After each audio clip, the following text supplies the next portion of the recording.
எடப்பாடி பழனிசாமி எட்டப்பங்கிறான். யாரு? திரு ஸ்டாலின் பேசுறார். திரு ஸ்டாலின் அவர்களே, நான் விவசாய குடும்பத்தில் பிறந்து வளர்ந்தவன்.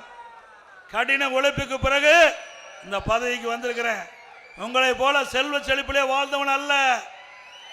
விவசாயி என்று சொன்னால் எப்படி கடின உழைப்பு என்று இங்க இருக்கின்ற மக்களுக்கு நல்லா தெரியும். விவசாயி தொழிலாளி இரவு பகல் பார்க்க மாட்டாங்க, மழை வெயிலை பொருட்படுத்த மாட்டாங்க. ரத்தத்தை வீரவியாக மண்ணிலே சிந்து உழைக்கின்ற விவசாயி, இந்த நாட்டிற்கு உணவளிக்கின்ற விவசாயி, அவன் எப்பொழுதும் நாட்டுக்கு துரோகம் செய்ய மாட்டான்.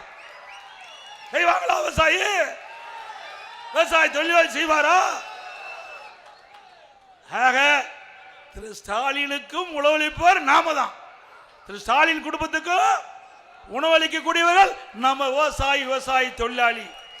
அப்படிப்பட்ட விவசாயிகளை பற்றி கொச்சைப்படுத்தி பேசுகின்ற திரு ஸ்டாலின் அவர்களே, வருகின்ற தேர்தலில் விவசாயி தொழிலாளிகள் உங்களுக்கு தகுந்த பதிலடி கொடுப்பார்கள். கொடுப்பீங்களா?